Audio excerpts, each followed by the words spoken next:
Thank you all for coming. There's some more people arriving, so if you've got spare seats next to you, please welcome them to come and occupy them. And then we'll bring some more chairs in here so everybody can sit down.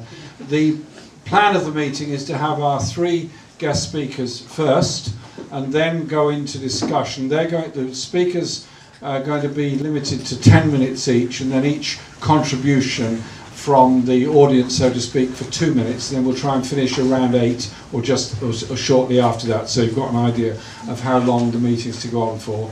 I'm Jeremy Corbyn, Chair of Stop the War Coalition. The purpose of tonight's meeting is to inform ourselves and enable a discussion to take place from that, and obviously ask questions of our speakers. The speakers are Jonathan Steele, John Rees and Carol Turner, are all very knowledgeable on different aspects of the politics of Eastern Europe and NATO expansion and many, many other issues. And I think we're all going to learn a lot from what they have to say tonight.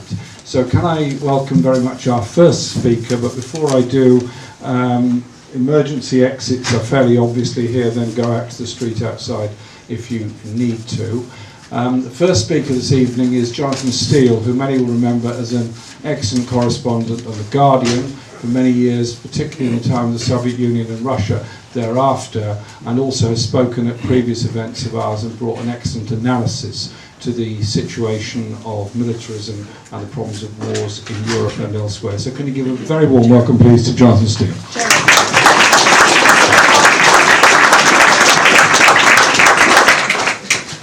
Well, this crisis in Ukraine has been dominated by two words beginning with H: hypocrisy and hysteria. I'm not going to go into the hypocrisy because I think that will be the subject of what the other two speakers are going to deal with. The whole issue that people who invaded Iraq and Afghanistan got very excited over the alleged invasion of Crimea. Hardly a single person lost their lives compared to Iraq and Afghanistan. But I don't want to go into that. I want to go into the hysteria thing. And the way the whole thing has been exaggerated, this incredible narrative, as though Russia is calling all the shots in eastern Ukraine, as though the people of eastern Ukraine didn't exist. It's just a battle between the Kremlin and Kiev. And, if anything is given to the people of eastern Ukraine, it's that they're puppets of Russia. And what I want to try and explain is why people in eastern Ukraine, and there are several million of them, not all Russian, many of them are Ukrainian, in fact the majority are Ukrainians, they identify themselves as Ukrainians on the census, are upset with what happened in Kiev at the end of February. As you know, that was a coalition of a huge variety of people were in the street in the Maidan in central Kiev.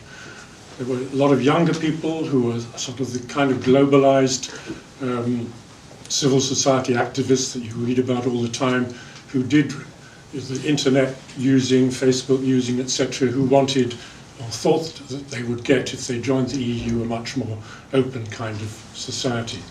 There were people who were worried about the corruption in the country. Ukraine is even more corrupt than Russia. Oligarchs on all sides of every single fence, which is one reason why it's never discussed in Parliament, because every single political party has somehow got links with its own oligarchs. So it's more oligarch-dominated even than Russia.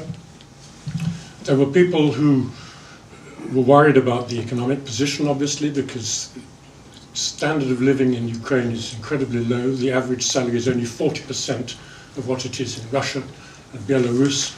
So sometimes you get the impression that the further west you go, the more prosperous you go, and somehow Russia is the basket case of the world. In fact, it's Ukraine that is much worse off economically for ordinary people than Russia or Belarus.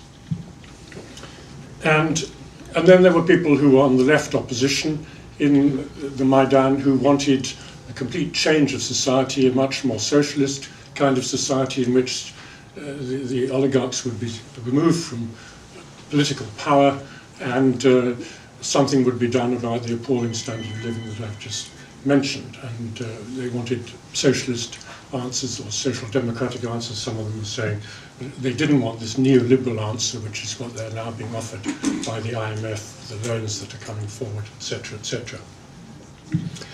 But they were also geographically very important, because nearly all the people in the Maidan were from the west of Ukraine, and so there was this huge contingent of people who were very hardline anti-Russian nationalists, who come from the western part of Ukraine around Lviv, which was never a part of Russia, the Russian Tsarist Empire. They came under the Austro-Hungarian Empire.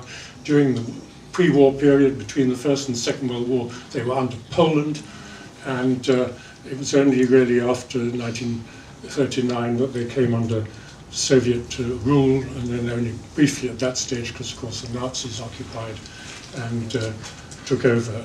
And these neo-Nazi groups, who were part of the anti-Soviet struggles in the 30s, and then carried on after 1945. Guerrilla warfare went on for about 7 or 8 years after the war, helped to some extent by Western agencies. They really are ferociously anti-Russian. Now they won, of course, because, as a result of what was essentially an unconstitutional coup. This was not entirely a non-violent protest, as we know. There were armed men there, not just armed with Molotov cocktails, which was shown constantly on TV, and rocks and paving stones and so on, but actually with firearms. And there's a lot of evidence now that much of the shooting that caused the final sort of climax at the end of February was done by people on the opposition side who wanted to discredit the Yanukovych government. But there's no proper investigation going on of that. Why not? Because the Prosecutor General recently appointed by the new government is from this Svoboda party, which is one of these right-wing nationalist parties that have 4 ministers in the cabinet of 19, and also the Prosecutor General. So the people in the eastern, and then what did they do? The first things that they did when they came into power, this new government in Kiev, supported by the West, was to say that they would abolish the law that allowed Russian to be used as an official language in the areas of the country where Russian speakers were not only dominant, but had a substantial sector of the population. Obviously that worried people. They felt that culturally they were going to be excluded and discriminated against. Then the defense minister said that he would cancel it would be a good idea to cancel the treaty which allowed the Russians to hold the Black Sea Fleet in Sevastopol until 2042. So that, of course, did worry the Russians. And the problem was that the only party that really represented in a substantial way the people of eastern Ukraine was the Party of the Regions, which was Yanukovych's own party, which went into a total panic on the last day, and people just switched sides, just like dominoes falling, and supported the installation of this new government. Sometimes under pressure. One of the MPs of the Party of the Regions was trying to leave Kiev, was trapped at the airport, frog marched back into the parliament and forced to vote for the new government. So it's a government which the West says is legitimate, the Russians say is illegitimate, and a lot of people in eastern Ukraine also say it's illegitimate. But the main thing is it's unrepresentative. It doesn't represent the people of eastern Ukraine. As I mentioned, there are 19 ministers in the government. Only 2 of them come from the east, not one of them from the south. Big cities like Odessa are not represented at all. And so it's a very lopsided, unrepresentative government. And naturally, people in eastern Ukraine are concerned about it. And so they have been talking about changing the constitution to give a federal system for Ukraine on the model of Canada. Huge Ukrainian diaspora is in Canada. They know perfectly well what federalism means if it's properly administered, with language rights for minorities, with a genuine distribution of power, powerful provinces and so on, and a federal government. That's the model that many people now are saying they need in eastern Ukraine, because the they fear under a unitary winner-take-all type of system, if it's dominated by a lopsided kind of government that they have now, will just discriminate against them. And that's really what they're pushing for. The other thing that they're pushing for is non-alignment. Every single poll in Ukraine since independence has shown a majority against NATO membership.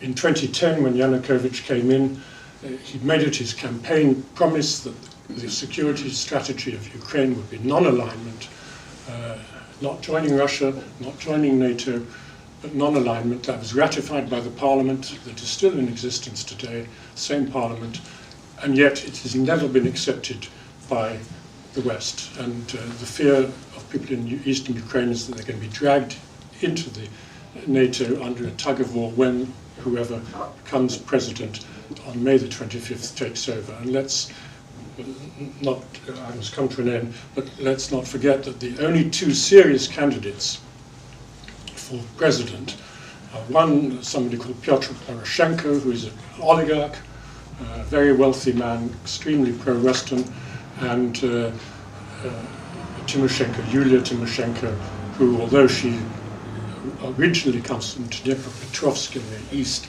it's completely pro-Western in her thinking and her strategic orientation. So there's no presidential candidate that represents the interests of the East, and so that's also a big issue. They don't see this presidential election as a legitimate way of solving the problem at all. And they're now taking over buildings. In a sense, it's a kind of tit for tat for what happened in February in Kiev. They're saying if it was all right for people and demonstrators to take over buildings in Kiev, which they did. They took over the Kiev mayor, city hall, town hall. They took over some of the other ministerial buildings. They took over the huge Hotel Ukraina, which is one of the tallest buildings in the center of Kiev, from which snipers were shooting. They're now saying, well, if it's all right to take over buildings in the West, why isn't it all right to take over buildings in the East? And why is the Western media and Western politicians getting so excited? If that's the only way we can show our solidarity and our determination, then why shouldn't we do it? And that's where we've got now. It is a kind of stalemate. There are supposed to be talks on Thursday between Russia, US, EU and Ukraine. But it's quite dicey as to what's going to happen, because on every side is now hiking the rhetoric. When I listened to the 6 o'clock news just less than an hour ago, unfortunately I heard that Dmitry Medvedev, the Russian Prime Minister, unfortunately is saying the country's on the brink of civil war. So is Sergei Lavrov, who's normally a more moderate and sensible person. So the Russians are also moving to a sort of hysterical phase in terms of their propaganda. The country's nowhere near civil war. There's no need for it to be. There aren't enough arms to go around for a genuine civil war. And it's not difficult to find a political solution as long as the Kiev government is willing to entertain the concept of federalization, proper constitutional discussions, and ideally, I think it would be good to have parliamentary elections, not just presidential, because that would at least give some chance for people from the East getting people elected on their side into Kiev. Thank you.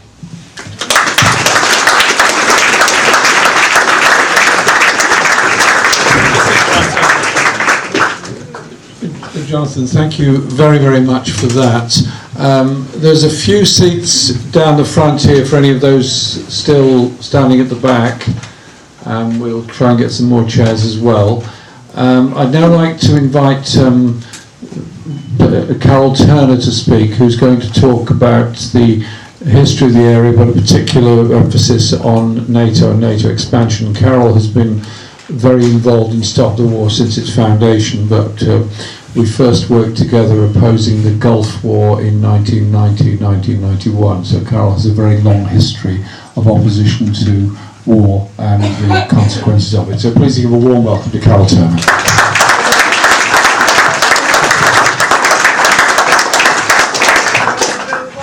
Thank you. Yeah, we've given you some more volume. Thank you, Jeremy. Can you hear me okay? Yes. Thank you, Jeremy. I was exchanging remarks with Jonathan just before the meeting. We commented that Stop the War is one of the few places you can come nowadays to get a broad and discursive view of what's going on in the world. And I think Jonathan's comments, his knowledgeable and erudite comments, are a very good example of why that's so. As Jeremy says, I mostly want to talk about the international implications of what's going on and also the issues that are raised in relation to NATO. The situation, as John explains in depth, is still very critical and tense. But in my opinion, there are three reasons why war is not the most likely outcome. The first and the most immediate is because a US-Russia conflict, potentially at least, would involve the use by either or both sides of nuclear weapons. And I don't think that is a decision that either of those two countries will take lightly. Therefore, despite the hype, as Jonathan says, the hypocrisy, and despite a lot of blustering talk from the United States by Obama and others, I don't think that is the most likely option. Now, that's not to suggest that the United States and Russia are militarily matched. They're not. And to quote a few figures that I'm sure everyone in this room is very well aware of over the past decade or more, the Pentagon accounts for around 50% of the entire military budget in the world. Russia and China are next, but their spending is nothing like that of the United States. Britain, of course, is the fourth military spender. Having said that, the ex-Soviet nuclear weapons arsenal has intercontinental ballistic missiles, and there is a potential, if it were to go in that direction, of that degree of conflict. But I think that that is one of the reasons why there's such a heightened interest amongst public opinion in Britain and elsewhere in what's going on. I think people are aware of that. The second reason, also in some sense, is just as important a reason why there's unlikely to be a war as the first choice or the first outcome. Imperialism is divided. Europe is not in agreement with what the United States says over what's to be done or what will be done. I think that was clear from the first round of sanctions. Preventing a handful of Russian bureaucrats, ministers, officials from travelling abroad is hardly likely to bring someone like Putin to his knees. So no wonder that Obama objected to those sanctions. The fact is that Russia is on the European Union's doorstep. Any spilling over of a conflict is much more likely to affect Germany than it is the United States, and that alone will make European powers cautious about what's going on. But there's an even more important reason, and that is economics. Russia is the third biggest trading partner of the European Union, and in fact the European Union is Russia's biggest trading partner. That trade is growing, it has been for the last 5 or 6 years, and the European Union is responsible for something like 75% of direct foreign investment in Russia. And with that level of business interests involved, it is not surprising that the European powers are more cautious than the United States is. The United States, on the other hand, Didn't get them anywhere, though, did it? has very limited very limited amount of trade and economic relations in general with Russia. The third reason is related to Russia's oil and gas resources, which are very bountiful. If it were to stop trading with the European Union, there are plenty of other places which would be willing and able to take up what's available. And first in line would be China. And that, in my opinion, suggests, highly speculatively at this stage of course, but that suggests a potential realignment in international politics if things move in that direction. Russia and China have opened up political relations in the last 10 or 15 years to a degree that's not been known since the Sino-Soviet split. They are already cooperating on regional security matters via the Shanghai Cooperation Organization. And one of the potential unwelcome outcomes of NATO pushing towards the borders of the former Soviet Union, Russia, one of the unwanted outcomes is to drive that alignment further. So I think there's a lot of food for thought in what's going on. I don't propose to suggest that I've got the answers or indeed that Stop the War's got them, but all I want to say on that level of things is don't listen to the hypocrisy, watch what's happening to the money. I want to take up some more immediate issues because what I'm saying is speculative and long term so far. And particularly I want to talk about NATO. Since the early 1990s, since the collapse of the Soviet Union, NATO has been creeping closer and closer towards the borders of Russia. The most immediate danger posed by the crisis in the Ukraine, in my opinion, is that this development will speed up, that the United States and Britain and others will use the pretext of a crisis in the Ukraine to push for a further advancement of NATO. Indeed, we can already see that within the media and in a public and rhetorical way. This is not new. This is not the development of a new policy. If it happens, this is the event in the medium term at least that is going to bring the world closer to war. Since the collapse of the Soviet Union in 1989-91, the United States has pursued one objective absolutely single-mindedly. And NATO has been one of the principal vehicles for it doing so. The encirclement of Russia, and China too, though that's a debate for a different meeting than tonight, is central to America's primary objective. Let me read you a little quote, just 2 or 3 sentences, from a newspaper extract that spells it out. Then I'll tell you where it comes from.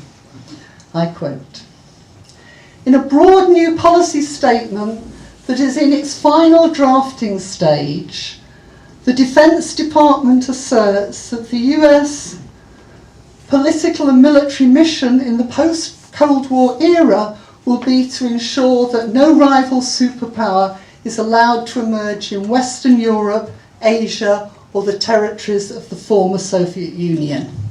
A 46-page document that has been circulating at the highest levels of the Pentagon for weeks makes the case for a world dominated by one superpower whose position can be perpetuated by sufficient military might to deter any nation or group of nations from challenging US primacy. Anyone like to take a guess where that comes from and when? No. The International Herald Tribune, 9th of March 1992. Weeks after the formal dissolution of the Soviet Union, this policy, which was later, for reasons that are evident from the quote I've just given, was later dubbed the American First policy, was leaked to the New York Times. And my God, if you read that newspaper article, every rogue state of today is mentioned in it. It's almost a prediction of what the future holds. Okay, I know I have to draw to a close, Jeremy. You may take that. Just on the files, is it? I've talked almost entirely about the role of the United States, but in conclusion, I'd just like briefly to mention how it impacts on Britain. We're the 4th biggest military spender. We're a nuclear weapons state, and we remain, to our shame, an important imperial power in our own right, not us, but the government. Meetings like this, as we said at the beginning, play a very important educative and informative role. Of course they do. But the purpose of an anti-war movement is to put every immediate possible obstacle and barrier in the way of our own government pursuing foreign wars. And that's what we need to think about in the Ukraine, just as we did in Iraq, Libya, Syria and Afghanistan. And needless to say, Britain, of course, is just as implicated in what the United States is attempting to foment and in supporting the machinations of the Ukrainian government and political parties that Jonathan talked about. So I'd like to finish by mentioning 3 ways in which it affects us directly.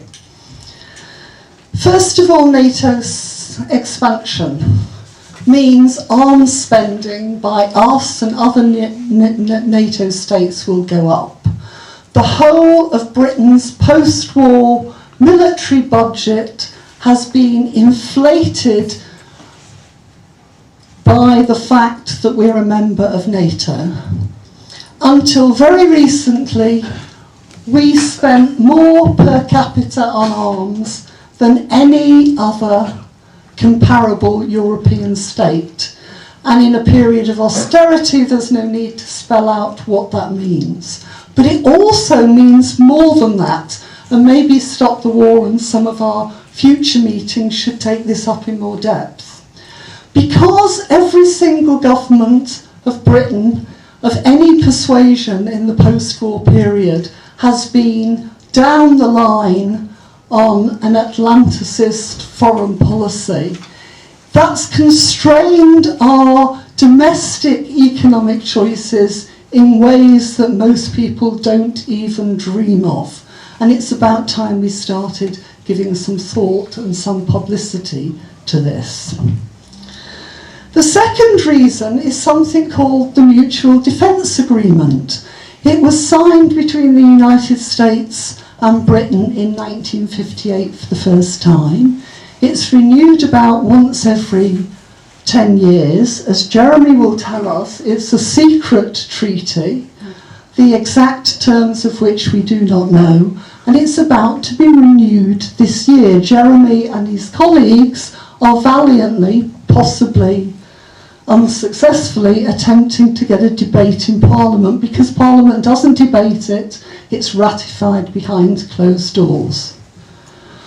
But the basis of this treaty is very simple. It's a sharing of intelligence and nuclear knowledge and information.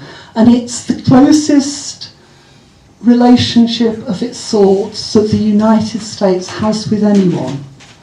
And it's the basis of the special relationship. Not all this sentimental guff that people talk about, cultural similarities and a shared language. It's military hardware. And in exchange for allowing the United States to use any of our bases anywhere in the world, we get access to American nuclear know-how and technology, which means that Britain can have its own nuclear weapon with the agreement and support of the United States, of course. So we should be thinking about that and doing what we can to raise the issue. It's minimal, I agree, but we should be supporting Jeremy and others. And thirdly and finally, last couple of sentences. The final decision on Trident is due in 2016. As everyone knows, all three mainstream political parties are committed to it. But successive opinion polls show that the British public are definitely opposed to it. It's going to cost, by one estimate, £100 billion over its lifetime, not per annum of course, over its lifetime, which is between 20 and 30 years. It's a massive amount of money, just as it's a massive risk and threat to peace. The government is going to be using the crisis in Ukraine to justify this expenditure. It's going to be arguing, as it already is, the world is an unsafe place, and therefore we've got to hold on tight to our nuclear weapons in order to put us in a position to deter aggression and to make us capable of striking if necessary. All of these things are going to be enhanced by the Ukrainian crisis. All of them are decisions for our government, and therefore, in my opinion, it's our job to do what we can to publicise and to oppose what's going on. Thank you.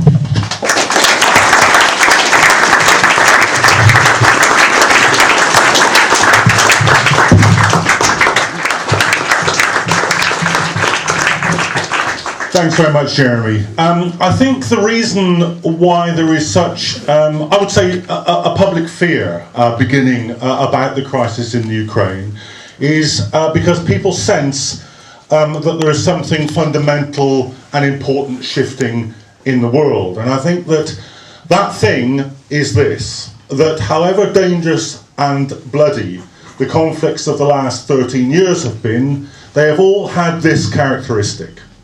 They have been wars carried out by the most powerful states in the world against states which are minnows by comparison.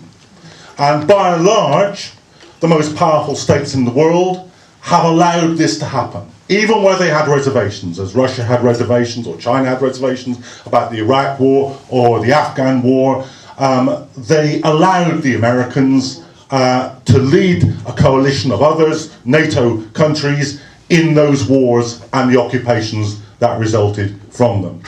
Now, this conflict is something of a different order altogether. This conflict, as it's emerging, is not between the most powerful states in the world and entirely smaller and weaker states economically and militarily. It is the openings of a conflict between some of the most powerful and, as Carol says, nuclear-armed states in the world. Now, I agree with Carol when she says I don't think that a military conflict is imminent in this situation, although it is not absolutely impossible.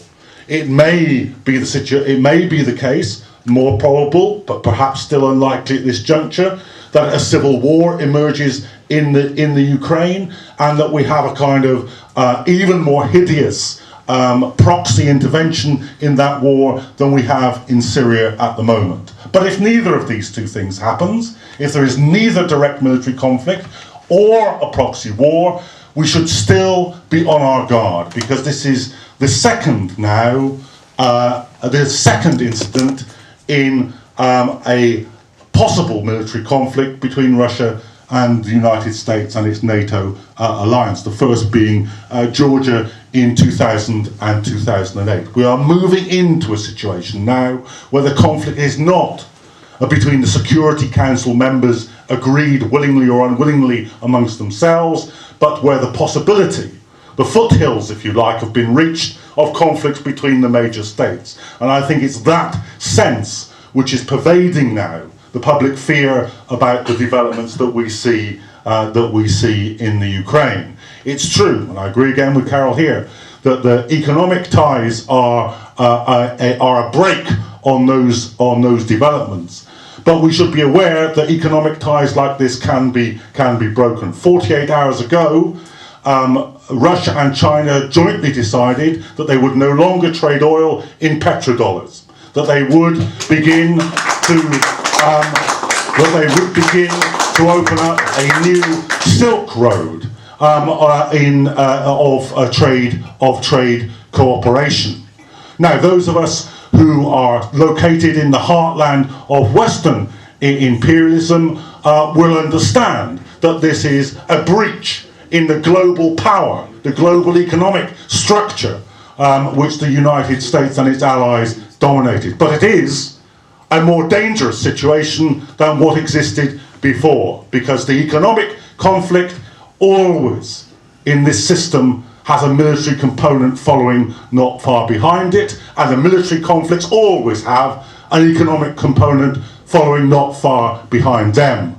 So the breakup of this system is a more dangerous world than the one that we left, even more dangerous than the one that we left behind, and that was dangerous enough.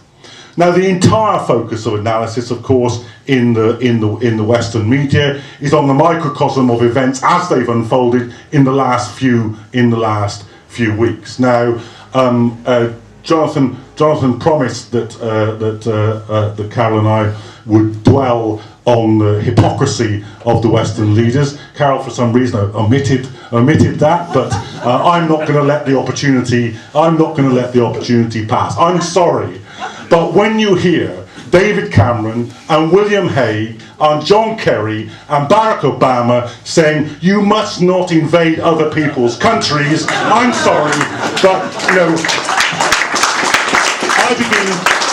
I begin to stop listening to those people. Well, actually, I began to stop listening to those people quite some time ago, but even people who are still listening must at that point begin to think, I'm sorry, but you are the very last people on the face of the globe that should ever be allowed to utter those sentiments.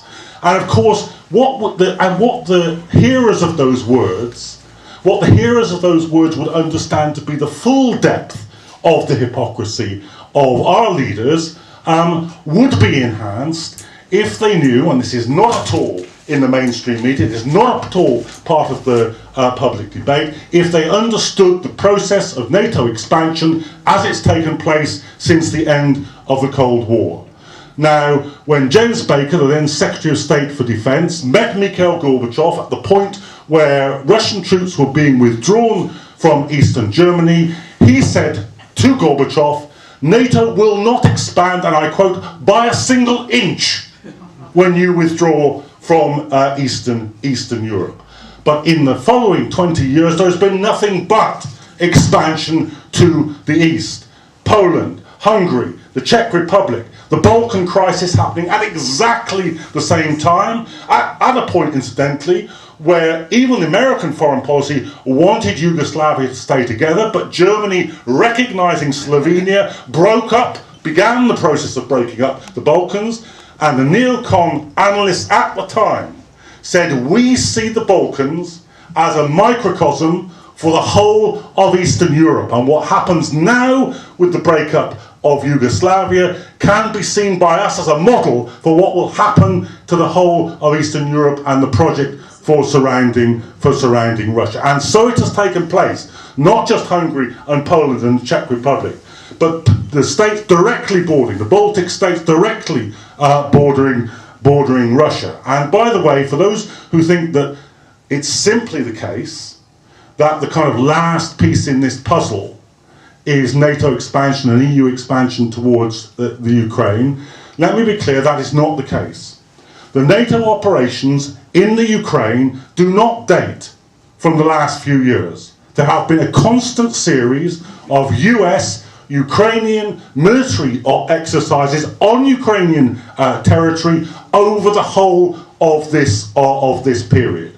So perhaps it would alter perceptions in the public realm if, for instance, there were a Newsnight story. I mean, I realise we're entering the realms of fantasy here, but bear with me for a moment. If there were a Newsnight story, or if there were a mainstream BBC News story, which said, well, hang on a minute, wasn't it only last year that Operation Rapid Trident, which was a US-Ukrainian joint military operation in the Ukraine, took place? Wasn't it the case that, and I recommend this website to you, and perhaps not all of you realise that the US Army in Europe has a website, but there is indeed a US European Army website where they have a report of Operation Rapid Trident and the negotiations between the commanding general, Lieutenant General Donald M. Campbell Jr.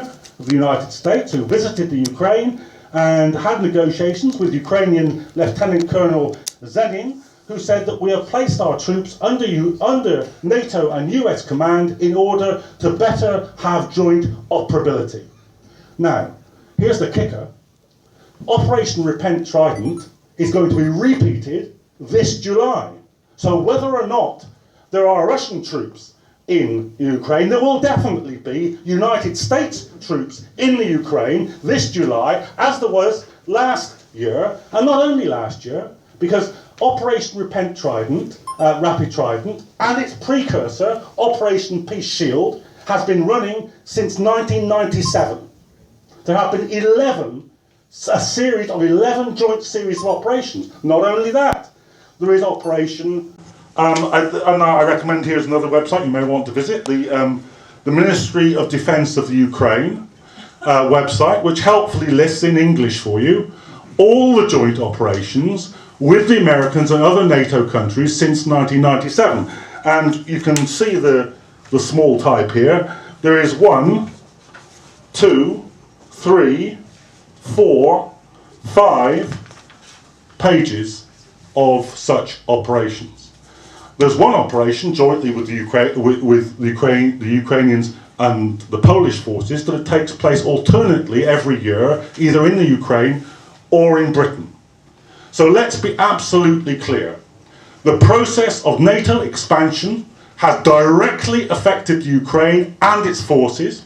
The land operations have been coordinated with a similar operation at sea in the Crimea and in the Black Sea. So if we want to understand where the global dynamic of this is coming from, this needs to be part of the picture. Now, as a matter of fact, even in these circumstances, even with a government which is full of oligarchs, even with a government which has got its senior defence and interior ministry portfolios held by fascists, and these people, by the way, make Western European fascists look like a wing of the Liberal Party. Even under those circumstances, I am in favour of Ukraine having the right to self-determination. But let's be clear, this will result, under these circumstances, on the Ukraine being pulled apart, and the people who will suffer from it are the Ukrainian people in the first instance. They will suffer, as we know, from the IMF deal. They will suffer from the response of the Gazprom increasing the gas prices. There is now a competition to replace Gazprom on the part of Western companies, on part of German companies, to replace Gazprom's contracts. This is a society which is going to be dismembered by this process, and the people who drove NATO east, who drove the European Union east, the people who run our government, the people who run the United States government, the senior figures in NATO and the EU are responsible for this process. They are responsible for the danger which is now confronting us. They are responsible, and they will use this not just to diminish what Ukrainians can expect from their society, they'll use it to diminish what we can expect from our society. Because the secrecy that is involved in the special relationship with the United States disfigures politics in this society. The constant following of the special relationship has dragged this country into bloody and expensive wars that it need never have participated in. The nuclear weapons treaty with the United States, if it were cancelled today, would build hospitals and schools in a time when we are told there is no money for hospitals and schools. So the secrecy, the political alliance, the economic cost, the danger to the world are at the heart of our system. Now, I hold no brief, we will be told, believe me, we will be told, because we've been told in every single other campaign that we've been involved in, that if we criticise our government, if we criticise the American government, we must therefore be friends of, let's list them, Saddam Hussein, the Taliban, Colonel Gaddafi, and no doubt now Vladimir Putin. Let me make this absolutely clear. Because I am opposed to my government, because I am a citizen of this country and I am politically active in this country, and therefore I take on the government that is supposed to represent me, that does not mean that I hold a brief for any other government around the world. I hope that the protesters, and there was a massive peace protest in Moscow, are highly successful. They have my solidarity. I've worked with them for many years. But my government is the government which drove NATO expansion. My government is the government that has a special relationship with the United States. My government is the government that had the record of the occupation of Afghanistan and Iraq. My government has a colonial history second to none, with more blood on its hands than practically any other country on the globe. So it will be here and now, and on behalf of people in this country, that we must wage our fight with our government. All the more so because NATO is coming to this country. In September, there is going to be the entire leadership of the NATO alliance meeting in its special conference in Newport in Wales. We are calling for an absolutely massive demonstration of protest. We are calling on people from every corner of this country to get down outside this conference and say, you cost us too much. You cost us in blood. You cost us in treasure. You cost us in our civil liberties. It's time not that Britain backed NATO in being in the Eastern Europe. It's time that Britain got out of NATO and out of the crazy nuclear alliance of the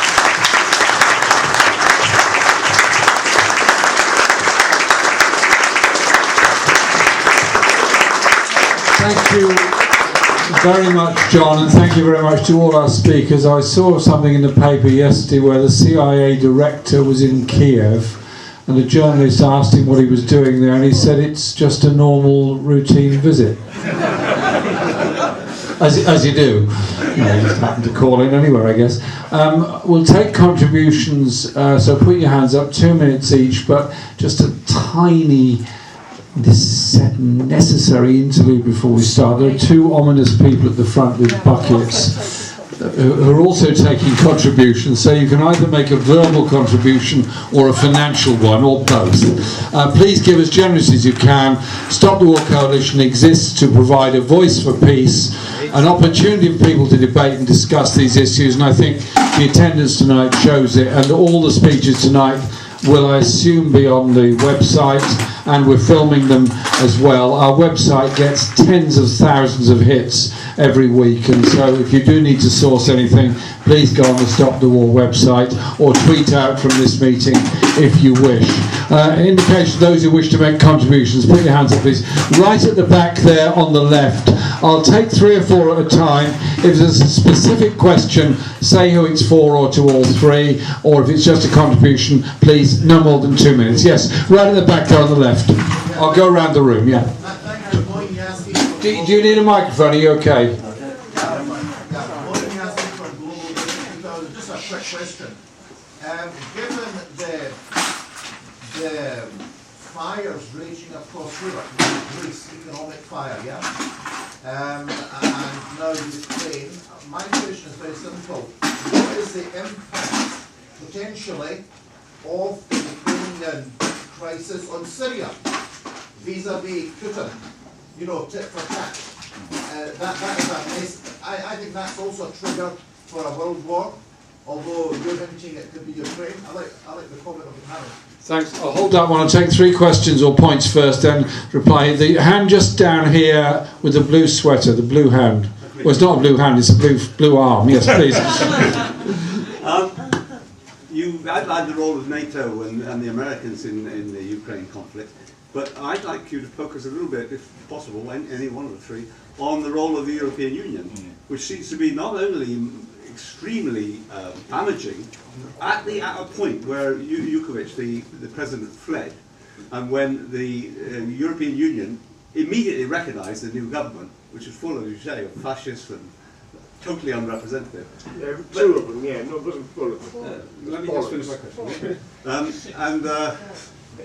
Sorry, screw me that bit. Yeah, I'll come back to it if I may. Okay, thanks. One more before I take reply. From behind you, there's gentleman there with the glasses. Yes, you, sir. Then I'll go to the back, yeah. Rob Ferguson.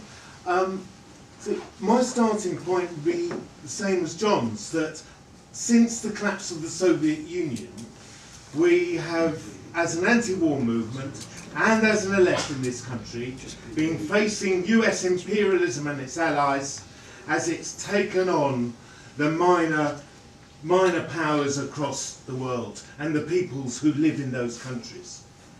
And despite the inequality of power between the US and Russia, we are now seeing a fault line of imperialist rivalry in the heart of Europe. And this is indeed a danger on several counts. On the counts that John has outlined and others in terms of the potential threat, even if we don't think it's immediate, but it also is, I believe, a challenge to us. And I don't mean just us in the room, but all those who over that period of time have imposed imperialism and stood together. Because what we start to detect now is a tendency to shift the foot into one rival camp or the other. So we have people like Zizek and others who seem to think that NATO and the US are some kind of silent witness, some kind of bystander in all this as NATO advances. But there is also another danger, because both these powers are going to foster division and hatred within Ukraine and beyond. And our interest has got to be unity between East and West in Ukraine, and indeed between East and West beyond. And that means, just as we oppose NATO and need to have the biggest mobilisation in September, we cannot have any truck with this idea that Putin and the great Russian chauvinists in the Kremlin are somehow defending on the defensive and are somehow the least worst imperialism. Thank you. Thank you very much, Rob. What I'm going to do is ask the 3 speakers to very quickly respond so we keep the discussion moving rapidly. Then I'll come round again, starting at the back there, then yourself. Carol? Very, very briefly, please, all 3. Okay. I don't think there is a direct relationship between Syria and Ukraine, except, of course, that the crisis in Ukraine drives Syria out of the news. That's not to say or to imply that there isn't still terrible things happening there and that it ought to be out of the news, but simply Syria is a different order of magnitude. Syria is a threat to the United States' control of the region, the Middle East. That's very important, of course. Whereas the stuff that we're talking about tonight in relation to Ukraine, I think people can understand that this is a sort of, this foresees a sea change in international relations of the type that we've only witnessed once or twice in the last 100 years. The second question, the role of the EU, I'm not the person to ask on the details of this, but I think if you're implying which I take it to be that what I said and what other people have said about the EU is sort of schematic. Yes, you're absolutely right. There are divisions and nuances within the EU, but I think ultimately, left to their own devices, that the EU will go in the direction that I'm talking about. However, having said that, I'd stress something that John said in his final remarks, which is when you're talking about a conflict of this sort, you can never rule out accidents or regional conflicts that impact on others. And the final point in relation to Rob is, I'm sorry, I think that what you're saying is much too general and unexplained to be any sort of reasonable point of discussion.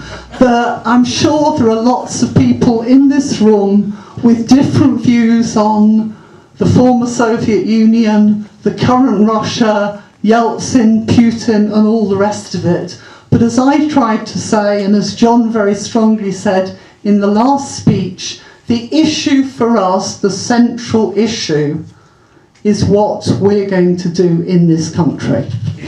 Thanks. Very briefly, John and Jonathan.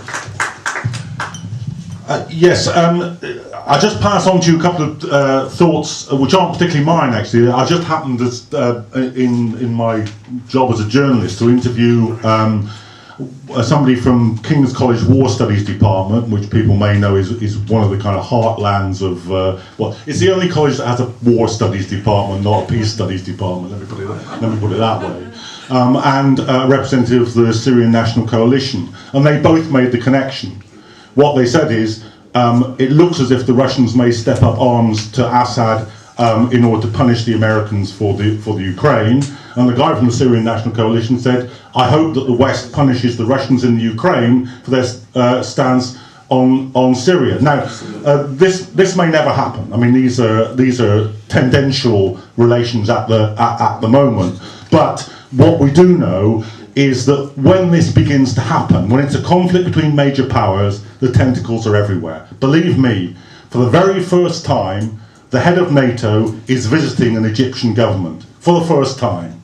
Now, this is not out of the frame of reference of everything else that we've been talking about. On the EU, they have different configurations. You know, the strength of the EU is economic. It has no unitary state mechanism and it has no armed forces. So obviously it plays on its economic strength. NATO is a military alliance, so it's about the stick, not the carrot.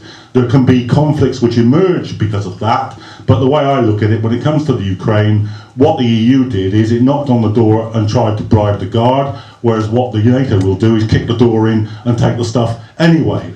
The end process is basically moving in the same direction, even if conflicts emerge within it. What I'm going to say about Rob's point is, well, you know, I agree. I'm opposed to anybody's imperialism anywhere, as a matter of theory. And as a matter of theory, it's very important to understand how those imperialisms conflict and what their interests are and how the different states compete with one another. As a matter of practical politics, I'm here in Britain. And I happen to be in the heartland of the biggest, nastiest, bloodiest imperialism ever. So that's where my concentrated political effort will be.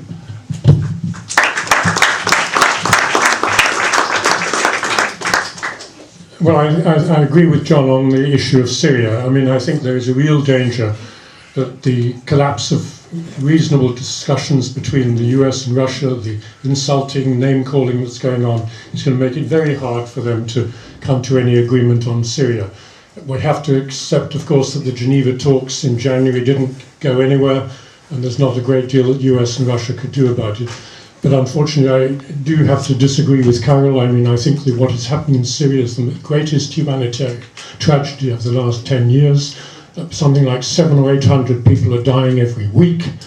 2 million people have been driven out of the country. 5 million people are homeless in their country. This is far, far worse a human tragedy in global terms than anything that's happened so far in Ukraine that I think is likely to happen in Ukraine. The role of the EU, yes, the EU has been completely hypocritical. They signed an agreement with Yanukovych calling for a government of national unity on the day before he fled in the face of occupations, further occupations of the buildings, and instead of telling the new government that you have to have a government of national unity, telling the new coup makers that you have to have a government of national unity, otherwise you're going to split the country, you're going to inflame the people in eastern Ukraine, and they're going to rightly come out into the street, start occupying buildings in the same way. Instead of doing that, the EU, the three foreign ministers who'd been there, just forgot what they'd signed 24 hours before and recognised this new unrepresentative government. I mean, there is some splits, of course, within the EU. I think Angela Merkel is a little bit more sensible, a little bit more moderate, a little bit more pragmatic, unwilling to go too far in terms of sanctions against the Russians, and less insulting in her language.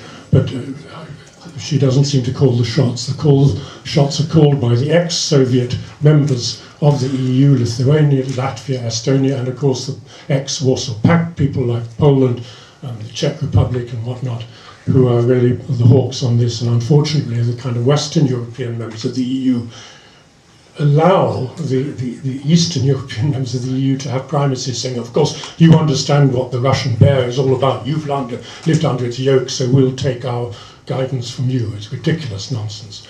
The third point, I don't agree with the person there who sort of says that the two imperialisms are equal. In theoretical terms, perhaps they are, but in practical terms, if you look at what's happened in the last 10 years, the Russians have been mainly on the defensive, and it's been NATO, as we've been hearing, has been on the attack. And I hold no grief for Putin in terms of his domestic policies and all the rest of it, but he has reacted very slowly and very passively to a lot of this provocation from NATO. Finally, I think his temper snapped and he's taking it out. But let's not forget that he works with the US on Afghanistan. He still allows US overflights in and out of Afghanistan all the time, so that there is a massive collaboration still going on. I mean, it'd be nice if he had some sanctions on the US and said, we're not going to help you any longer in Afghanistan. Thank you very much. We'll go around again. In the corner at the back there, then here, then we'll see how we get along. Yes, right at the corner at the back, yes. Yeah, about the NATO summit and generally about NATO, I think it's also important to remember that what we're going to be seeing at that summit in Wales is 60 world leaders, effectively the military alliance that is the enforcer of the richest people and countries in the world. Like Oxfam recently brought out a report saying that the 85 richest people in the world, which would fit in a double-decker bus, own half of the wealth of the planet. And I think effectively NATO is the military representative, the military enforcer of that. They're the people bombing some of the poorest people in Afghanistan, alongside the US. They were key in that whole war. And I think that's another reason that we have to be protesting there, and something that we should popularise to people, because I think that's a message that's not out there, as well as the kind of shadowy nature of NATO. There is this blatant inequality and oppression that it stands for. Thank you. Yes, here. Yes, you. Yes. I wonder what the speakers think about EU and energy policies, because, in terms of security, but also fossil fuel usage, because at the moment Ukraine is dependent on Russian gas, right, which is a fossil fuel. But at the same time, we've got an IPCC report, that is saying we've got to wean ourselves off fossil fuel usage. But alarmingly, at the same time, saying shale gas and biofuels we can use sort of as interim. But they're also, unsustainable and harmful ecologically and socially. So, even more alarmingly, I hear that the EU and USA is possibly saying, we can help Ukraine with shale gas and biofuels, right? And so, as an alternative to Russians, to kind of keep the Russians out or whatever. Perhaps we should think about, an alternative way to help Ukraine, which is actually to help them turn around their economy away from fossil fuels to sustainable energy conservation, creation of a lot of new jobs, green jobs if you like. So it will solve ecological and social problems, but because a huge problem in Ukraine is unemployment. So we sort of kill the two birds with one stone, if you like. And it is doable. Ukraine's got plenty of wind and sunshine. It's all doable. Thank you. Yes. Judith Orr, one of the national officers who stopped the war. I mean, I think the one thing that is striking and that comes out of what people have said is the people whose interests are being totally not served by anybody in this are the people in Ukraine themselves, the ordinary people, and who had plenty of their ordinary real grievances at the beginning, some of them who came out in the original demonstrations, and their situation is worse today. The oligarchs, some fascists, these are the people in control on all sides, and I think they had the misfortune, if you like, to be living along a fault line that has become a battleground between people fighting over influence and control of an area that has been, where the West has been, as people have said, relentlessly encroaching eastwards since the collapse of the Eastern European states and of Russia. And I think, so that sense of constant encroachment of the West to try to surround the area and to take control means the Ukrainians are caught in the middle. And I think, you see, the thing is, one thing I'd like to just explore for a second is the contradictions, really, because it isn't the case that the West is, the US is the biggest, most powerful superpower, but it hasn't had everything its own way. And I think that's why we're hearing a lot of tough talk, but it hasn't, no, they don't want a hot war. They don't want a shooting war right now. That's clear. Now, they may get one. I mean, the danger is always there, particularly tonight, perhaps more than it's been in this whole crisis. But they're not really enthusiastically going for a shooting war, because there's the contradictions of what they're doing. And I think there's differences between the different bits of the ruling class. Merkel, I think, was looking at energy. She's got different, it's all very well perhaps for Obama to say certain things as some of the other rulers. And I think that sense of attention is there, and we want to exploit that, while we denounce their hypocrisy, because it just knows no bounds, does it? The satire is unnecessary, really, when it comes to Western leaders. But I suppose, I do think it is worth, though, exploring, I think the thing that Rob mentioned, I don't think he said the two imperial powers were equal, because they're clearly not. But the fact is, that there is some of the left in Britain, who do have illusions that in Russia is some sort of liberating force here, and is the progressive force that is looking after the interests of some of the Ukrainians. And I just think, it is worth us as a left in Britain to say, I certainly don't think that's the case. I think, it has its own imperial interests, much weaker imperial power, of course, but it is also trying to use that Ukraine as a buffer zone between it and the West. And, Crimea was about keeping its port, let's be clear, so I think it's worth exploring those. And I think there is, finally, a connection with Syria, in the sense that Putin saw weakness in the West when the West didn't go in and bomb Syria. I'm glad it didn't go in and bomb Syria. I think it's an absolute catastrophe what Assad has done there, but I don't think, the Western military intervention would have helped. It would have made it worse. I'm glad it didn't go in. But the fact that it didn't was partly about, not having the party do it, partly because of an anti-war movement that fought back and everything else. But actually, Putin sensed a sense of actually weakness on the West and has actually taken advantage of that, I think. And I think that at the moment is trying to use this in a way to hang on to, a chunk of influence where he wants to. But I think we need to be on our guard, because accidents can happen when tensions are rising this high. And we need to be on our guard, for the possibility of a hot war that perhaps, even though the ruling classes don't want it, may break out. Thank you, Jules. Gentleman at the back there with the cap. I'm opposed to Dan Hoffman, a member of Counterfire, a member of Stop the War as well. I'm opposed to Russian imperialism, but I think that's the easiest thing to be. I think that's the easiest thing to be at the moment, is opposed to Russian imperialism or opposed to Russian human rights and so on. You just need to watch the Sochi coverage of the Sochi Olympics to find out Russia's record in terms of treating gay people and so on. Because I think the Russian propaganda's got a bigger job to do if some kind of pro-Putin propaganda is going to sweep the nation. I just don't see it. I think the big problem really is that actually being anti-Russian imperialism or anti-Russian in terms of the current situation is being cynically and dangerously manipulated by our rulers. The difficult thing is, how do you deal with that? Okay, there'll be some people pro Putin, and clearly there's some in this room, but this is the kind of way these kind of things go when you're trying to oppose a war. It's like with Iran. I oppose the Iranian regime, but it is when people say Iran hasn't invaded somewhere for 300 years. That's just true. In the same way, it's just fact. It's exactly the same.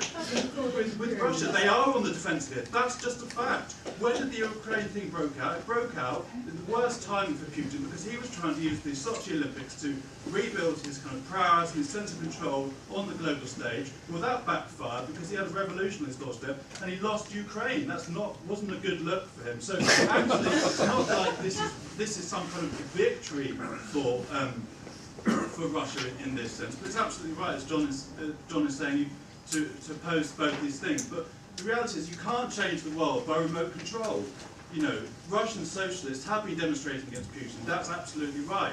The British left should support that, and it does support that. But the main thing is here, how do we cut across the absolutely dangerous and twisted abuse of anti-Russianism that our Western leaders are using? How do we cut across that? To stop John's absolutely right. We are potentially in the foothills of great power conflict. We don't want to see, we're going through these kind of anniversary of the First World War. We don't want to see these kind of clashes escalating. So we've got to intervene. We've got to break the back of this cynical drive to war.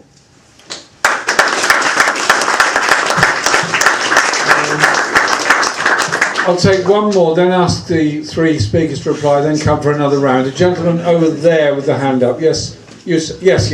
I'll try and keep this question simple. I've been looking at the poster behind with lots and lots of people, and I had a conversation last night with a friend who was talking about the Ukrainian people. He's lived in the Ukraine and in Russia. And I, like a lot of the comments tonight, went off on a sweep about a lot of other things that lead to these situations. And he said, how am I meant to speak to you when you have this massive context that you put when you try and talk about people? I am just curious what Barnett would say about how do you keep the things where you can just talk about the Ukrainian people? How do you do that? Because I think that would be important to get this amount of people to actually listen to people. Thank you. Very brief replies from the three speakers, then we'll do another round. Jonathan. Well, I absolutely agree with the last speaker, and that's what I was trying to do in my opening comments, to highlight the fact that there are people in the eastern Ukraine who have genuine feelings, genuine resentments and concerns, and one can understand why. And Russia is not creating this tension. The tension was created by the unconstitutional coup in Kiev and the behaviour of this unrepresentative government since it took over. That's the real tension, and Putin is trying to both express that resentment and, of course, exploit it in one way to prevent the West taking over the whole of Ukraine, so I can understand that. But you're absolutely right. The crucial thing is to understand what's happening in terms of Ukrainian politics, the collapse of the Ukrainian economy, the neoliberal threat that's coming down the road, and not to see it too much in terms of a new Cold War, because I think that can easily be avoided. Thank you. John? Yeah, I think that's a very important question, and my answer to it is this: there are many situations, and for the reasons that Jonathan outlined in his very first contribution about the kind of people that came into the square, the question is this: people begin to fight back for all sorts of reasons which are exactly the same as the kind of reasons why we don't like our government, or we don't like austerity, or we don't like attacks on the health service. But they don't always get the political formations that they want, especially in revolutions. What happens in revolutions is a movement hits the old order and power falls into the street. And it isn't necessarily the people who made the revolution that pick the power up. And certainly in the Ukraine, the people who pick the power up are the people who are most opposed to the people who started the movement in the first place. So the whole of politics for me is about this simple question, which you put very well. How do we form movements which represent what people really want to happen? And I would say one time we did this, in my experiences, we did it with this Stop the War coalition. People didn't want the war in Afghanistan, they didn't want the war in Iraq, and they got a movement which stuck to those ideas, and that's why all the way through to the Syria vote, the majority of people in this country, in opinion poll after opinion poll, over 12 years, have said we don't like this government's foreign policy. And I believe the task now for ordinary people is to say, the best way you can help an ordinary person in the Ukraine is to get David Cameron off their back, to get the United States military off their back, to get the oligarchs of the EU to stop helping out the oligarchs of Ukraine about doing down the people of the Ukraine. And we've got a job to do in that. Thank you, John. Okay, thanks. I'm going to take up themes rather than questions, so we get through it quicker, and there's another round of contributions. First of all, on NATO, completely agree with Alistair. NATO is the armed wing of imperial wealth, and we should take every opportunity to oppose it, including going to Wales. The energy and oil issue.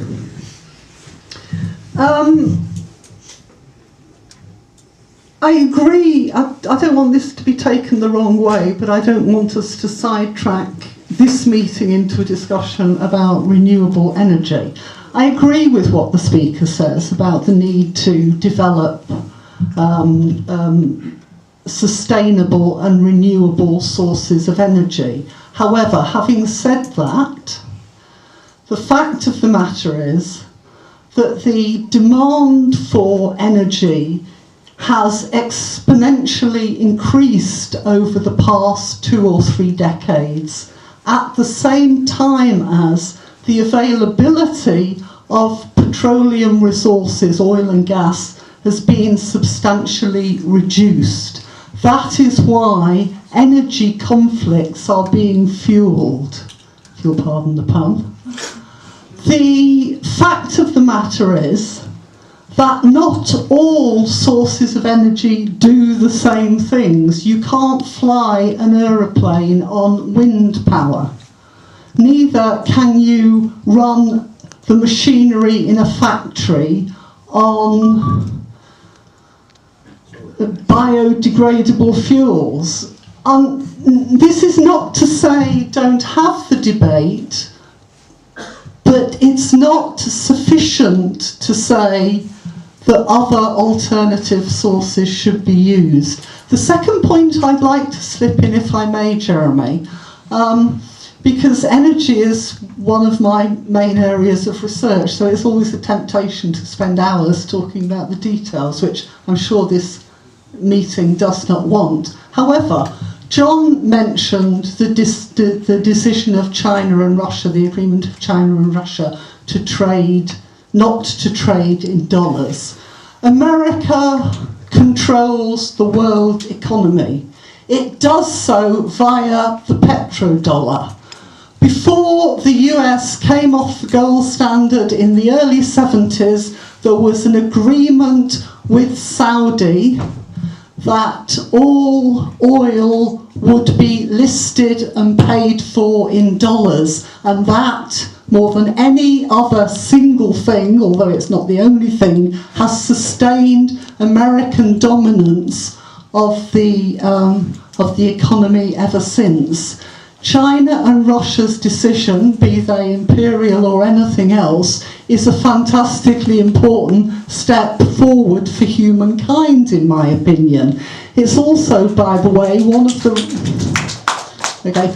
the reasons why America has been so bent on attacking Iran over the past decade or more. It's because Iran is attempting to set up an oil bourse that trades in euros and not in dollars. It's complicated and to many people tedious, but don't underestimate its importance.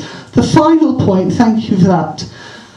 The final point is on the Ukrainian people, which Jonathan and Judith and others mentioned. I completely agree with Judith. The people who are caught in the middle of this conflict, as in the middle of all others, are the people in Ukraine, who are driven by neoliberal austerity and want to go onto the streets to protest.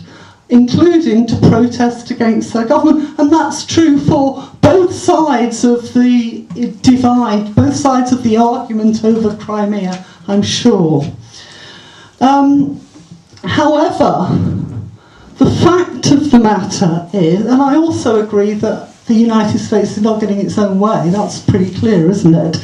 But the fact of the matter is that when you judge how international events are shifting and moving, you judge with your head and not with your heart. And the fact, if some people think that Russia is imperialist, others don't, I simply don't want to get into the argument, but whatever you think of Russia, for whatever material self-interests of the government, it is on the right side, and therefore we should welcome that. We built an anti-war movement over the last 10 or 15 years on the basis of unity on one single thing: opposition to our government's involvement in Afghanistan, Iraq, etc., etc., and we should take the same position over the issue of Ukraine. And that, as I understand it, is what John and I are arguing for tonight. I finally want to make an apology to the very first speaker who asked a question about Syria. And again, it's an issue of head rather than heart. In terms of what Jonathan said, it's absolutely true. The humanitarian disaster in Syria is overwhelmingly bigger than what's going on in Ukraine and likely to go on in Ukraine. But unfortunately, it's not humanitarian issues that settle international politics. So I'm sorry to the whole of the audience, that I didn't take that into account, because it means it was a one-sided response. But the reality is, it is not these issues that are going to make the difference to what happens immediately in world politics. And the greater the degree of impact the anti-war movement has, the quicker and more likely we are to see a world that's run on our sorts of ethical principles. Thank you, Carol. Last round now. I had a gentleman with a splendid red hat on at the back. I'll take you first, sir, yes. As long as it's an Arsenal cap, you're all right. One thing, several points. One thing is, I noticed one word has not been used in this meeting, and it hasn't been used, so far as I'm aware, on the Stop the War website. And that is canvas. What? Now, I don't know if any of you know... Sorry, what was the word? Canvas. C-A-M-V-A-S. Canvas. Canvas is a Serbian NGO, the United States Front NGO, which has been involved. It was involved with the so-called Arab Spring. It's been involved with Ukraine. It's involved with Venezuela. It is a United States. It was originally set up to topple Milosevic. But people should know about this. Yes. It's been used in over 50 countries to destabilize countries for regime change. I'll give three of you later on anyway. That's okay. That. Syria. Right. No, Syria. I'll briefly into Syria. It's a terrible situation, but I haven't noticed anything on the website about Roland Dumas, ex-French Foreign Minister Roland Dumas. He is on record as saying that in 2009, 2 years before the kick-off of Syria, the insurgency, he was approached by two high British officials who said they were going to overthrow Assad's regime with the use of mercenaries. I've sent that to a lot of people That has not come up in Hansard. It hasn't come up anywhere. It should be investigated. And another thing re Syria, Wesley Clark, 4-star General Wesley Clark, ex-Supreme Allied Commander. In 2001, he's on record as saying that in 2001, shortly after 9/11, he visited the Pentagon.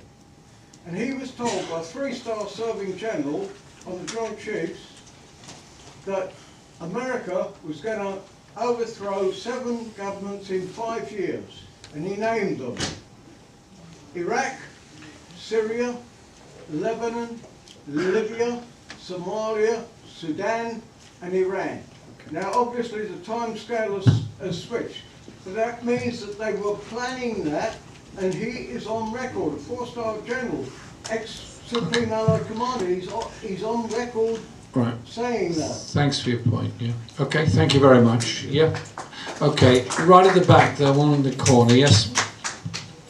Thanks. My name's Kate Connolly and I'm the president of the Stop War Society at Queen Mary's, and I wanted to defend the emphasis that Stop the War has put on focusing all of its anger and campaigning efforts on attacking the actions of the British government and the American government and NATO. Because I think to do that doesn't mean a tacit or default support for Putin or for Russia or anything like that at all. And I'm really glad that Dan brought up the First World War, because I think that's got a very important lesson for us as an anti-war movement. Because when the First World War broke out, there were trade unionists, women's groups, socialist groups that were committed to getting up and fighting against that war. But when it broke out, a lot of people had there was a barrage of propaganda in all countries, of course, condemning the regimes that they were just about to fight, saying this was the worst thing that had ever been on the planet. And it paralysed a lot of those groups. It said, well, we've got to condemn both sides, and that's what we're going to do. But in fact, there's an important lesson to learn in there, I think, as well. In the First World War, there were big combative movements that emerged in Germany and Russia and Britain, all around Europe, that created movements that focused on challenging their own governments. And I just wanted to say, I've written a lot about Sylvia Pankhurst, and so going through, and she was part of a massive an anti-war movement that did become massive in this country during the First World War. And it's really interesting when you go through her newspaper that she handed out to working class people to try and galvanise an anti-war movement in this country. It doesn't spend time condemning the Kaiser all the time and saying that Germany was equally as bad as the British government, not because she didn't hate everything that the German government stood for, but because she understood that by focusing on her own government, that was the way that she could provide solidarity for people that wanted to attack the Kaiser in Germany. And that was what she did, was create alliances with people fighting for the same thing, but focusing her anger on her own government. And I think that's Thank you very much. Gentleman here, then there, then two more. I'm trying to get everybody in, but you've got to be really, really brief. Yes, yourself, sir. Yeah, really brief. I'm myself from Eastern Europe, from Lithuania to be specific, where the Ukrainian partnership has been discussed just 6 months ago, basically from what everything started to happen further on. Yeah, we could talk a lot probably, but what would be your receipt? What your solution would be now in Ukraine, probably? What would you suggest to do now? You know, how to resolve it? So a quick answer there. Great question. No, would you leave it up just to Russia, for example? No, fair enough. It's an absolutely fair question, and I'll ask the panel to respond. Gentleman there, yes, you, sir. It's interesting to note that Israel has refused to side with the US over the annexation of Crimea. Probably it's because, of course, Israel annexed Jerusalem and and furthermore, it's just interesting to note the context is that Ariel Sharon opposed NATO's bombing of Kosovo. That's the key point, because quite clearly he saw this as a precedent. Because because Obama and Angela Merkel, they're trying to deny any the connection between Kosovo and Crimea. Thanks. That is a precedent. Yes, John. Yes, right there. Yeah. Right. Briefly. Question is, I think we're all very concerned about the Ukraine. if the situation between the great powers becomes worse, can we be precise in the fact that we are going to take the most severe action we can to prevent war? Individually, we must come out as ourselves and make quite clear that we do everything we possibly can to stop the war, yes? All right, Thanks. There's a hand there. Yes, you, yes. Very quickly. On the EU, because somebody's touched on it, because I think it's inseparable from what's happening here. If I heard John right, I think he described it as offering a carrot, which is sort of true, but really it's mostly stick at the minute, and maybe the promise of a carrot later on. The terms and the hypocrisy involved in the EU the EU association agreement. It's not an accession agreement, there's one thing it definitely isn't. There's an association agreement with the Ukraine, duly signed by the new government, which does have fascists in it. To be absolutely clear about this, at the moment 3 members of the government are members of Svoboda, which is a fascist party, previously the Social Nationalist Party of Ukraine, changed its name in a kind of rebranding exercise in 2004, and then a number of people from Maidan, people like Andrei Priobi, who is head of the National Security and Defence Council, very, very close to the right sector. So it's a government with fascists in it. The EU recognise, in order to get through the association agreement, the first parts of which are all about immediately removing subsidies, opening up Ukrainian markets to essentially Western European capital, which is precisely what's happened. In lockstep with the IMF, a few days after the government is formed, they announced that in return for the generosity of an IMF loan, they will immediately remove subsidies for domestic gas, which means that domestic gas prices have immediately gone up 50%. That is what the EU and the IMF have enforced. This goes along exactly with what NATO is doing in Eastern Europe. Indeed, the pattern is familiar from the rest of Eastern Europe. We now have shock therapy being applied to Ukraine, but shock therapy, this time with fascists in government.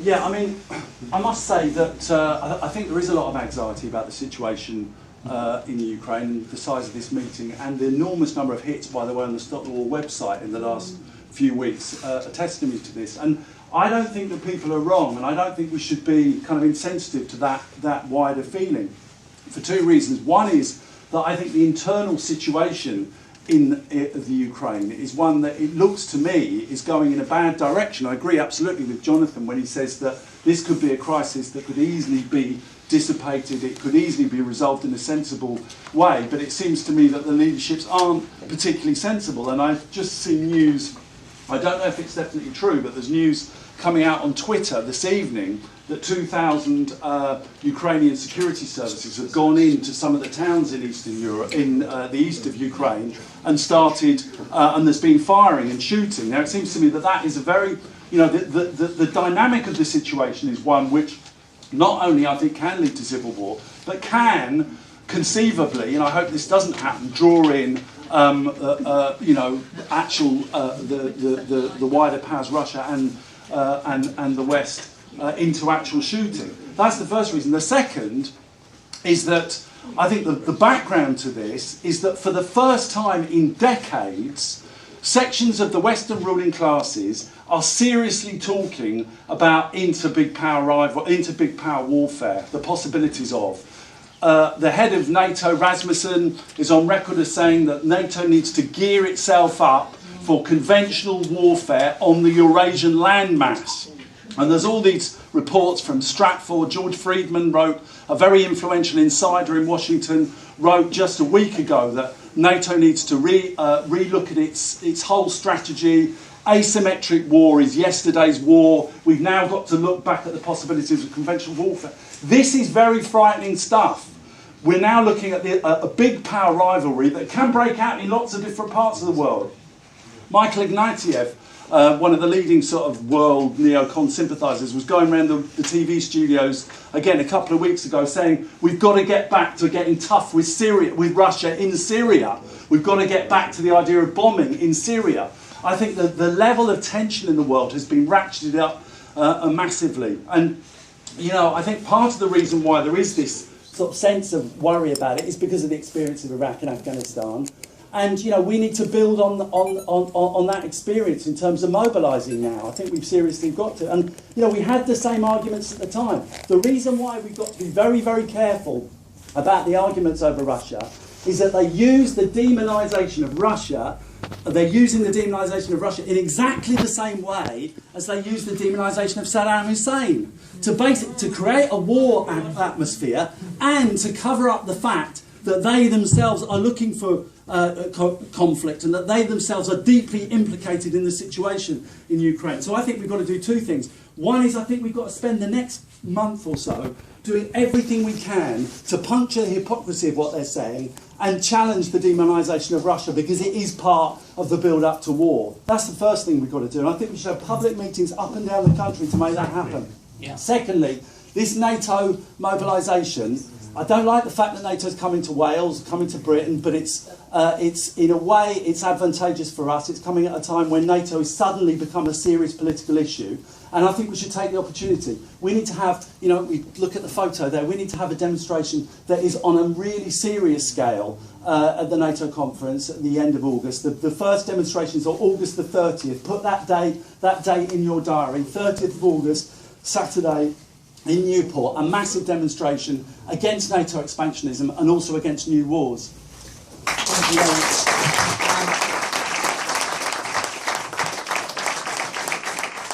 Thank you very much. Carol, Jonathan and John, all to briefly reply. Carol first.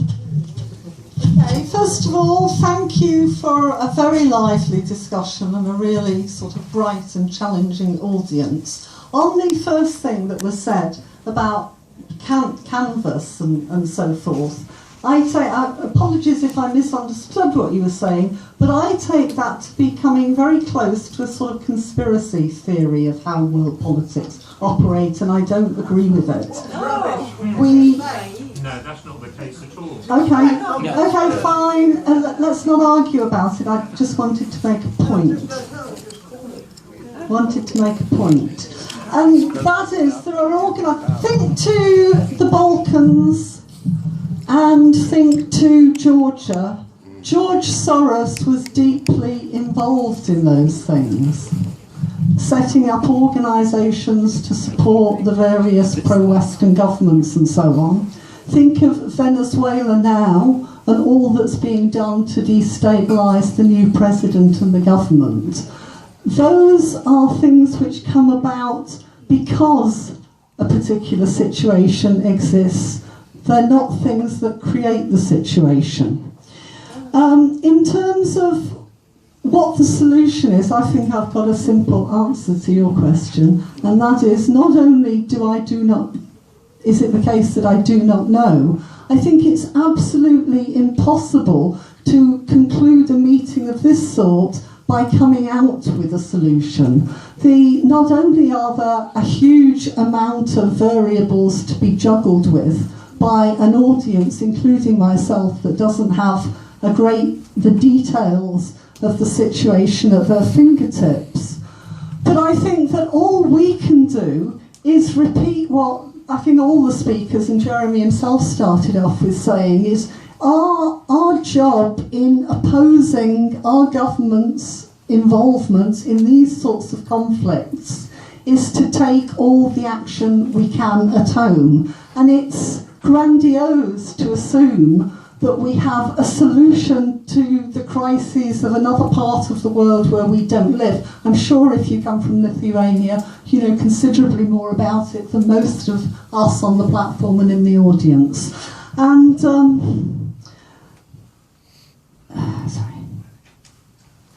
the final point, I agree with the speaker right at the back, which is that we have to do everything that we can, and I think that was the main point of tonight's meeting, and I'm very glad that despite differences on Putin and Russia and what the situation in the Ukraine is and so on, that has been one of the strongest messages that come out. Thank you. Thank you very much.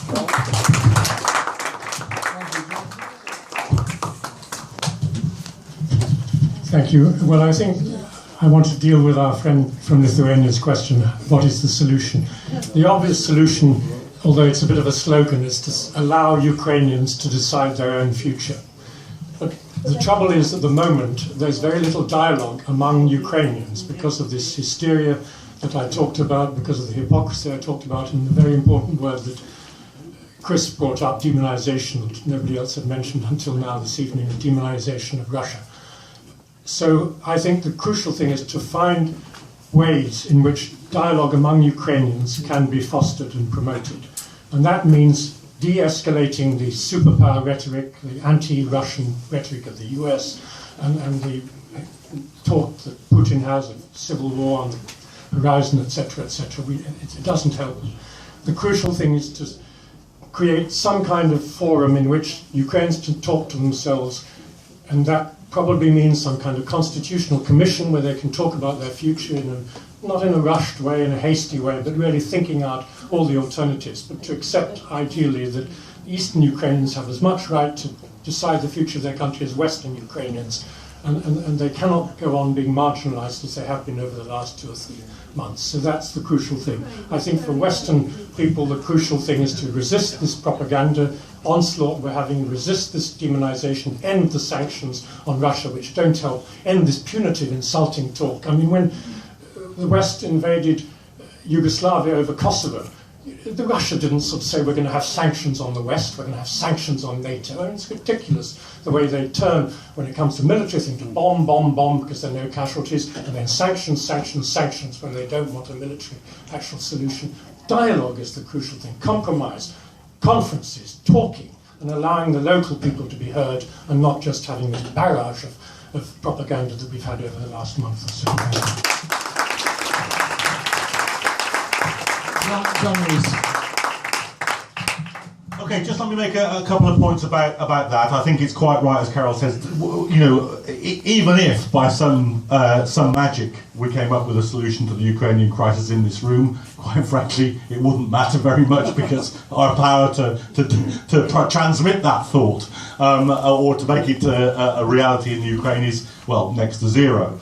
But there are some things that I would say about this which are aimed at our own government. If I was seriously considering what lowering the tension in Ukraine might mean, if I was seriously thinking allowing a peaceful settlement to emerge among Ukrainians themselves, the very first thing I would say is that the Repent Trident military exercise, which the Ukrainian parliament voted through as soon as it got into power and which is due to take place in July, should be cancelled now. The British government should say there is absolutely no time for British and American troops to be running around the Ukrainian countryside in the midst of this crisis. That is stupidity on an absolutely enormous scale, and it should be halted now. I think there should be a declaration that NATO will not have a policy of encouraging the Ukraine to come in to NATO and will not carry out any more sea, air or land exercises with Ukrainian forces. That seems to me absolutely elementary, that if that gesture were made, the room for negotiation, the room for discussion of a federal solution, not least perhaps, people said the ballot in the Crimea was rushed. Well, there's no goddamn ballot in the Ukraine. This government isn't elected, and frankly, if there were a set of elections, it's hard to imagine that a worse government would actually be elected in the Ukraine. Now, all these things might happen, but they won't happen when there's this direct military threat. What do you think the head of the CIA was discussing in Kiev this week? He was discussing the military operation to go into the east of the Ukraine. That's what he was doing. He was militarily advising them. I have absolutely no proof of this, but I would lay my life down on a bet on it, that you do not get the head of the CIA going to Kiev and 5 days later you have a military intervention to the east of the country without that being a topic of discussion. This stuff should stop because it's a driver of the conflict and has been for a very long period of time now. I want to make a brief comment about what happens when there are divisions among the imperial powers. The way I look at this is, if my enemy starts arguing amongst itself, good, but that doesn't make me love one bit or the other of the enemy. I remember very well in Hyde Park on that demonstration, actually, on the Stop the War demonstration, when the French government was critical. Do you remember? It was critical of the United States. That's where the whole, surrender, what is it, the cheese-eating surrender monkeys came from. And I remember Ahmed Ben Bella, who was the leader of the Algerian resistance against the French. And I remember him standing on the stage in Hyde Park and saying, "Vive la France." Now what he meant is, my enemies are divided. Believe me, the leader of the Algerian resistance did not mean, "I love the French government." And that's my attitude to these things. If my enemies are divided, that's better for us. Doesn't make me love one or other of my enemies any the better. And I think that's a sensible view of these things. Finally, I want to say this: that the person at the back who said, "What can we do? That we should all begin to resist." Absolutely, and there are many opportunities to do this. First of all, we have sustained the Stop the War coalition practically uniquely over an incredibly long time, and sometimes that's necessary. I didn't think when we began this more than a decade ago that it would take until the Syria conflict to stop our government mounting an attack on another country, but we did. That wasn't just one demonstration that did that. That was many demonstrations, and the whole experience of the war and the whole sinking of that into the minds of millions of people in this country that produced that situation. The first time since 1782 that a British Prime Minister has gone to the House of Commons, asked for a vote for war and didn't get it. That was cumulative experience, cumulative campaigning. So sustain this organisation. If you aren't a member of it, become a member of it. If you don't give it money, give it money. If you don't sign the petitions, do sign the petitions. If you don't circulate the stuff on the media, if you aren't part of its activities, be part of its activities. Because this is an organisation that has sustained itself, that represents majority opinion in this country, that has an effect, and now has got very serious more work to do. Join us on the demonstration. Talked about the NATO demonstration, but there's also the anti-austerity demonstration on the 21st of June. And believe me, the harder we hit this government on the question of austerity, the less room it's got for manoeuvre for its military adventures abroad. And the harder we hit it on the military adventures abroad, the less tolerance it'll have of austerity at home. These are linked issues. So join us on the 21st of the demonstration on the streets, 21st of June on the streets in London. Join us in Wales to oppose NATO. And I give my congratulations now to the councillors in the Labour Party and to the councillors in Plaid Cymru who said that Cardiff Council is going to officially back the demonstrations against NATO. Good for them. I wish more councils did.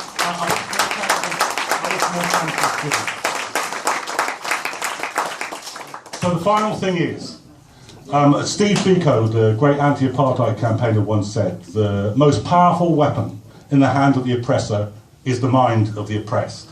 This argument has got to get these ideas out into the public, and from that we can build a movement which can break the logic that the warmongers have started in the Ukraine but won't end in the Ukraine. John, thank you.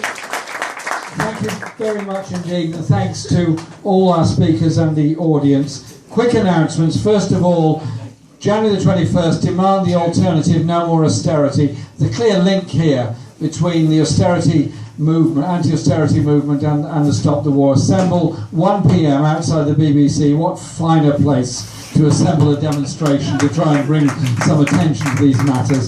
Secondly, Stop the War exists because our governments, both of them or all of them that I can remember, have been in favour of wars. That's why Stop the War movement is here. We're strong, we've been around for a very long time, we're going to be around as long as it takes. But it'd be really nice if those of you in the audience who are not members of Stop the War could see your way to join today. You'd be most welcome. There are tables outside to assist with that. Go onto the Stop the War website. All of tonight's speeches will be on there, as well as a film of this and many other things. And the last point I'd just make is this: the NATO council meeting that's going to take place, NATO heads of government meeting is taking place on the 30th of August, means we need to have a really big demonstration in Wales that day. So can I have a show of hands? How many can come to Newport on the 30th? Wow, that's about a third of the audience. No, we're moving on, it's nearly a half. Thank you very much. I realise it's a journey. There will be obviously travel involved, but we do want to make sure it's a really big demonstration there. Can I say thank you very much for your attendance tonight. We've shown there's a serious discussion, serious debate about bringing peace and justice, not war, to solve the problems of Ukraine and Russia and other places. That is why Stop the War movement exists. Thank you very much for your attendance tonight.